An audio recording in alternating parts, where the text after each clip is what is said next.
જય શ્રી કૃષ્ણ મિત્રો, નિત્ય સત્સંગમાં આપ સૌનું સ્વાગત છે।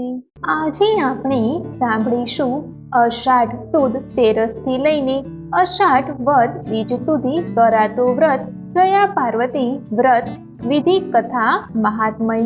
જો આ વિડીયો તમને પસંદ પડે તો લાઈક અને શેર કરી ચેનલને સબસ્ક્રાઇબ જરૂરથી કરજો। જયા પાર્વતી વ્રત એ શિવ પાર્વતીની પૂજા અર્ચનાનું વ્રત છે।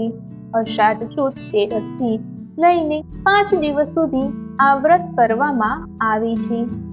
આ વ્રતના ભોજનમાં મીઠું વર્જિત મનાય છે। વ્રતના અંતમાં આખી રાતનું જાગરણ કરી કુમારિકાઓ વ્રતનું સમાપન કરે છે।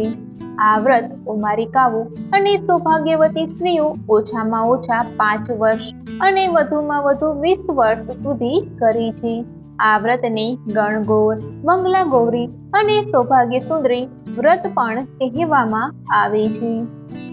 પૌરાણિક માન્યતાઓ મુજબ આ વ્રતથી અખંડ સૌભાગ્યવતીનું વરદાન પ્રાપ્ત થાય છે તથા બાળકોના આરોગ્યની વૃદ્ધિ થાય છે અને નિસંતાન દંપતીઓને સંતાન પ્રાપ્ત થાય છે। આ વ્રત સૌ પ્રથમ માતા પાર્વતીએ શિવજીને પ્રાપ્ત કરવા માટે કર્યું હતું। ત્યારબાદ માતા સીતાએ માતા પાર્વતીજીની પૂજા કરી જય જય ગિરિરાજ કિશોરી પ્રાર્થનાથી મનગમતા વરની પ્રાપ્તિ માટે પ્રાર્થના કરી હતી અને માતા પાર્વતીએ પ્રસન્ન થઈ મનગમતા વરનું વરદાન આપ્યું હતું। હવે આપણે જયા પાર્વતી વ્રતની વિધિ સાંભળીએ। આ વ્રત અષાઢી સુદ 13 થી લઈ અષાઢી વદ ત્રીજ સુધીનું છે। એટલે કે અષાઢી વદ બીજને દિવસે જાગરણ કરી અષાઢી વદ ત્રીજને દિવસે પારણા કરવામાં આવે છે। અષાઢ સુદ 13 ના દિવસે સ્નાન કરી સાફ વસ્ત્રો ધારણ કરવા, ત્યારબાદ સંકલ્પ માટે માતા પાર્વતીનું ધ્યાન ધરવું, શિવ પાર્વતીની મૂર્તિ અથવા ફોટો સ્થાપિત કરવો, ત્યારબાદ સૌપ્રથમ ગણપતિજીની પૂજા કરવી, ત્યારબાદ માતા પાર્વતીને કુમકુમ, કસ્તુરી અને ફૂલ ચઢાવી શિવજીની પણ પૂજા કરવી અને આ પૂજામાં ઝવેરાની પૂજા પણ મહત્વની છે કેમ કે ઝવેરાને પણ માતાજીનું પ્રતીક માનવામાં આવે છે। ત્યારબાદ કોઈ પણ ઋતુનું ફળ અર્પણ કરવું અને પછી વિધિ વિધાનથી તડોપચાર ભોજન કરવું, માતા પાર્વતીનું ધ્યાન ધરી સ્તુતિ કરવી, ત્યારબાદ આરતી કરી બ્રાહ્મણને ભોજન કરાવવું અને ઈચ્છા અનુસાર દાન કરવું, ત્યારબાદ વાર્તા સાંભળવી, શિવજીનું સ્મરણ કરવું। આ વ્રતમાં એકટાણું કરવાનું હોય છે અને ભોજનમાં ગોળ અને મીઠાનો ત્યાગ કરવાનો હોય છે। અષાઢી વદ બીજની રાત્રે જાગરણમાં શિવ મહિમા ગાવો જોઈએ। આ વ્રતના પ્રભાવ વળી 7 જન્મનું વાંજ્યા મેળું ટળે છે અને મનગમતો વર પ્રાપ્ત થાય છે તથા સૌભાગ્યવતીના આશીર્વાદ મળે છે। આ વ્રત વટ સાવિત્રી સમાન છે। તો હવે આપણે જયા પાર્વતી વ્રતની કથા સાંભળીએ। ચંદનપુર નામે એક ગામમાં દેવદત્ત નામે એક ધર્મિષ્ઠ બ્રાહ્મણ રહેતો હતો। તેની ગુણવાન પત્નીનું નામ ભક્તિ હતું। બંને પ્રભુ ભજનમાં જીવન ગુજારતા, વળી શાસ્ત્રોના નિયમ પ્રમાણે જીવતા, અતિથિને આવકાર, ભૂખ્યાને અન્ન અને તપસ્યાને પાણી આપી તૃપ્ત કરતા। પતિ પત્ની સુખી હતા। દુઃખ હતું તો બસ એક જ વાતનું કે લગ્નને વર્ષો વીતવા છતાં શેર માટીની ખોટ હતી। તેમના તમામ સુખ પર પાણી ફરી ગયું હતું।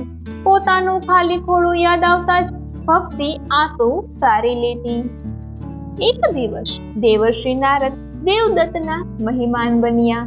પતિ પત્નીએ નારદજીના ચરણ ધોઈ ચરણામૃત લીધું, પછી યોગ્ય આસન આપ્યું। બ્રાહ્મણ દંપતીની સેવાથી પ્રસન્ન થયેલા નારદજી ક્ષેમ કુશળ વિશે પૂછવા લાગ્યા। ત્યારે પતિ પત્નીની આંખ ભીની થઈ ગઈ। દેવદત્ત ગડગડ અવાજથી બોલ્યો, પ્રભુ, આપની કૃપાથી બધું સુખ છે, સમૃદ્ધિ છે સંપત્તિ છે, પણ હજુ ઘેર ઘોડિયું નથી બંધાયું, તેથી લોકોના મહેણા અંગારા જેવા લાગે છે. તમે તો ત્રિકાળ જ્ઞાની છો, અમારા ભાગ્યમાં સંતાન સુખ હોય તો કહો. નારદે આંખો બંધ કરીને જોયું તો દેવદત્તને 7 જન્મ સુધી વાંચ્યો દીઠો, પરંતુ નારદજીથી આ ભક્તિવાન દંપતીનું દુઃખ ન જોવાયું. તેથી એ કહેવા લાગ્યા, હે દેવદત્ત, દક્ષિણ દિશામાં 10 કોશ દૂર ગાઢ અરણ્ય છે. એ અરણ્યમાં શિવ સરોવર છે. એ સરોવરના કાંઠે શિવના મંદિરમાં 100 વર્ષથી શિવજી ત્યાં પૂજાયા વગરના પડ્યા છે. તમે બંને ત્યાં જાઓ, પૂર્ણ શ્રદ્ધાથી શિવજીની ભક્તિ કરી શિવજીને પ્રસન્ન કરો. ભોળાનાથ જરૂર તમારું આ દુઃખ ટાળશે. આમ કહીને નારદજી ચાલ્યા ગયા. સંતાન માટે માછલીની જેમ તરફડતા બ્રાહ્મણ દંપતીએ તરત જ દક્ષિણ દિશામાં પ્રયાણ કર્યું. બંને ગાઢ અરણ્યમાં પહોંચ્યા. શિવ સરોવર કાંઠે ખંડેર જેવું શિવ મંદિર જોયું. ત્યાં સાફ સફાઈ કરી પછી પૂજા કરવા બેઠા. દેવદત્ત અને ભક્તિ રોજ સવારે સૂર્યોદય પહેલા સ્નાનાદિ કરી શિવજીની પૂજામાં બેસી જતા. બપોર ફળાહાર કરતા અને રાત્રે ભૂખ્યા પેટે શિવના સતવન ગાતા. વર્ષો વીતી ગયા પણ ભોળાનાથ ન રીઝાયા. તેથી બ્રાહ્મણ દંપતીને શંકા થવા લાગી છે, નક્કી આપણી ભક્તિમાં કંઈક ખામી છે, તેથી શિવજી રીઝ્યા નથી. એક બપોરે દેવદત્ત ફળ વીણવા અરણ્યમાં ગયો. 2 ઘડી વીતી, સાંજ પડી, પણ એ પાછો ન આવ્યો. ત્યારે ચિંતાતુર થઈ ગયેલી ભક્તિ પતિની શોધમાં નીકળી. ત્યારે એક વૃક્ષ પાસે એણે પતિને મૃત અવસ્થામાં જોયું. શરીર લીલું કાચ જેવું થઈ ગયું હતું. કોઈ ફણીધર નાગે દેવદત્તના જમણા પગના અંગૂઠે ડંખ દીધો હતો. પતિના મૃત્યુથી ભક્તિ પર દુઃખનો પહાડ તૂટી પડ્યો. એ હૈયાફાટ રુદન કરવા લાગી.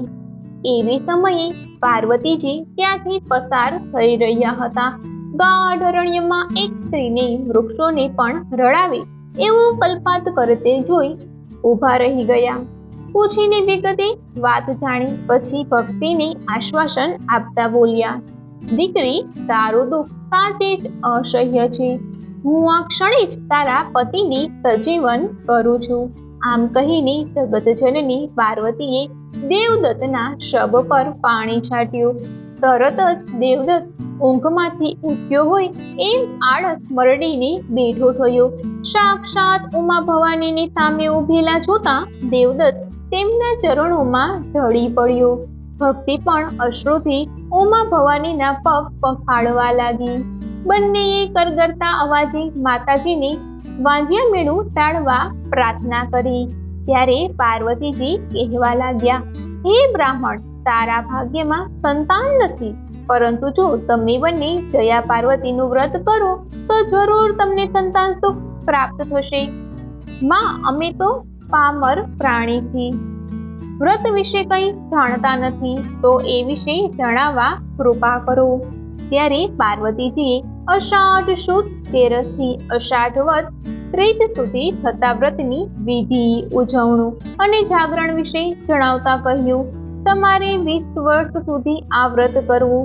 દર 5 વર્ષે 1, 3 અથવા 5 સૌભાગ્યવતી સ્ત્રીઓને ભોજન કરાવી યથાશક્તિ વસ્ત્ર તથા સૌભાગ્યચિહ્ન એટલે કે કંકુ, ચાંદલો, ચૂડી દાનમાં આપવા.